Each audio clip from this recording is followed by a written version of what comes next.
आमच्या घरी कुलदेवतेच्या पूजेसाठी आरत्या घडवल्या जातात। ही परंपरा आमच्या घरात अनेक वर्षापासून चालत आली आहे। प्रत्येक आरती प्रेमाने आणि श्रद्धेने तयार केली जाते। आज त्या बनवण्यापासून ते कुलदेवतेसमोर लावण्यापर्यंत संपूर्ण विधी तुम्हाला दाखवणार आहे। तर व्हिडिओला नक्कीच शेवटपर्यंत बघा। तर चला बघूया।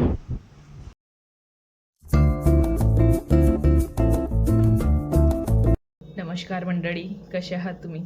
तर welcome back to my channel. तर सर्वांना आषाढी एकादशीच्या खूप खूप शुभेच्छा। तर आषाढी एकादशीला आमच्या घरी कुळदेवतेला आरती लागते। तर ती आरती बनवावी लागते हाताने। तर त्याच्यात एक वेगळे वेगळे वाण असतात, ते मी तुम्हाला आता दाखवेल बनवून।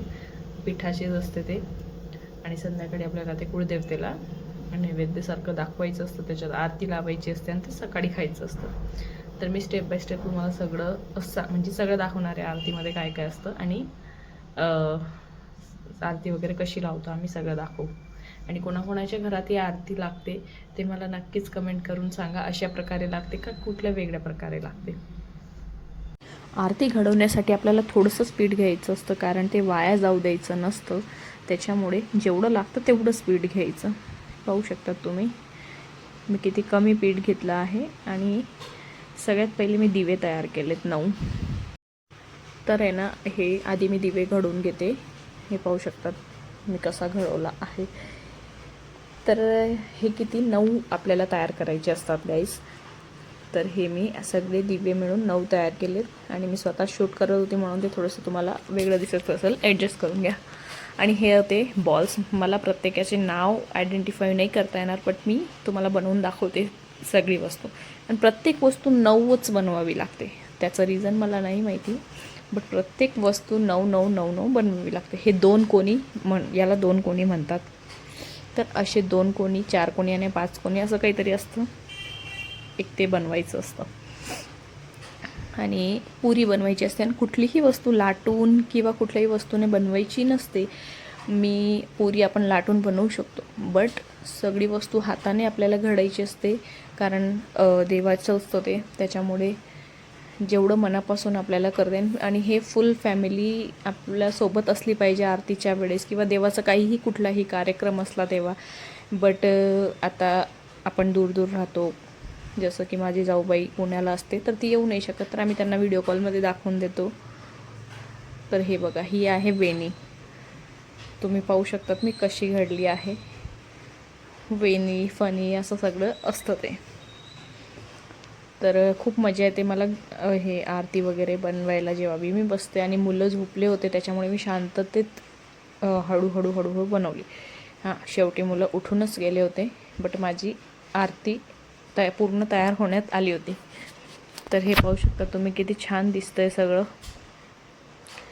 तर हे कोणाकोणाच्या घरी होतं हे सगळं, आणि प्रत्येकाचे नाव आयडेंटिफाय करून तुम्ही सांगू शकतात का? जर सांगू शकत असाल तर प्लीज मला नक्कीच कमेंट करून सांगा। आणि हे काहीतरी एकसारखं दिसतंय ना, मला त्याचं पण नाव नाही माहिती, बट मला सगळं म्हणजे असं माहिती आहे की हे बनवलं जातं, बट मला प्रत्येकाचे नावं नाही माहिती आहेत। ही आहे फणी। फणीला मी जस्ट काटे चम्मचने प्रेस करते, ते फणीसारखं दिसलं पाहिजे म्हणून, बाकी काही नाही। तर हे पहा, पूर्ण आरती माझी झाली इथं रेडी।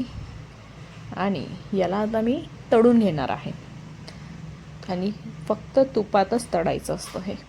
तर मी हे पाहू शकता तुम्ही, पूर्ण 9चे 9 दिवे टाकून दिले एकसोबत, कारण ते फार छोटे छोटे असतात आणि छोटेच बनवायचे असतात, कारण एवढं खाल्लं नाही जात।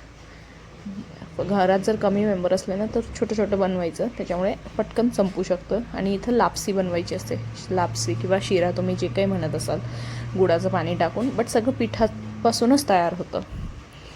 तर हे यशला खूप आवडतं। यश तर लगेच मागत होता, पण म्हटलं देवाला नैवेद्य दाखवल्याशिवाय आपण जी परंपरा आहे ती मोडायची नसते। मी मुलांना काहीच दिलं नाही। आणि ही माझी आरती मी सजवून ठेवलेली आहे। आणि आता मी जाणार आहे रेडी व्हायला, म्हणजेच मी साडी घालणार होते आज, कारण जेव्हा बी अशी पूजा वगैरे असते तर मी साडीच घालते। तर आता मी इथं आरती लावली आहे, अजून दिवे नाही लावले। हे पाहू शकता तुम्ही, मी त्याच्यात प्रत्येक दिव्यामध्ये वात ठेवली तुपाची, आणि ते मी लावणार आहे। तर आमचा इथं कुलदेवतेचा फोटो आहे. आमची कुलदेवता चामुंडा माता आहे आणि आमचे जे देव असतात ते मी एका विड्याच्या पाण्यावर एका डिशमध्ये बाजूला ठेवले आहेत. तर आपल्याला सगळ्यांची पूजा करायची आहे. तर इथं आपण पूजा करून घेऊ पहिले. तर मीनी, दर्शननी आणि सगळ्यांनी आम्ही पूजा वगैरे करून घेतली इथं, देवीची पूजा. आणि त्यानंतर आपल्याला आरती म्हणायची असते.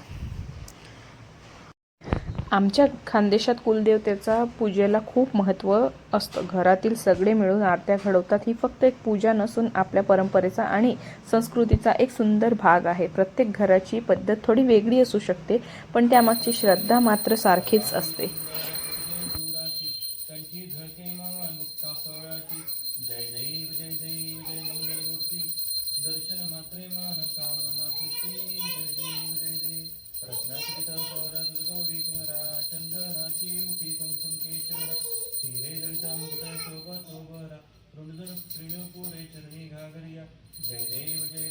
आणि विशेष म्हणजे ही आरती रात्रभर देवासमोरच राहू द्यायची असते आणि सकाळी देवासमोर बसूनच खायची असते, रात्री झाकून ठेवायची असते. तर तुमच्याही घरी अशी काही परंपरा असेल तर मला नक्की कमेंटमध्ये सांगा. आणि अजून पुढे भरपूर कानबाईचे सण वगैरे येतात, बरेच लोकांना माहिती असतं. तर आमच्या घरी पण होतात ते कार्यक्रम, म्हणजे कार्यक्रम नाही बट जे रोट वगैरे असतात ते सगळं होतं. तर मी तर अजून काही केलं नाही आहे. तर आता मी फर्स्ट टाईम कदाचित करेल यावर्षी. आरत्या पण मी आता लावायला लागली, कारण माझे सासूबाई लावायच्या आधी, बट आता ते नाही आहेत म्हणून ही जबाबदारी माझ्यावर आली, कारण देव माझ्याकडे आहेत ना. तर गाईज आता सकाळी ही आरती खायची असते म्हणून आम्ही बघा फ्रेश होऊन. व्हिडिओ आवडला असेल तर लाईक करा, शेअर करा आणि असंच पारंपरिक खानदेशी संस्कृती व्हिडिओ पाहण्यासाठी चॅनलला सबस्क्राईब करायला विसरू नका.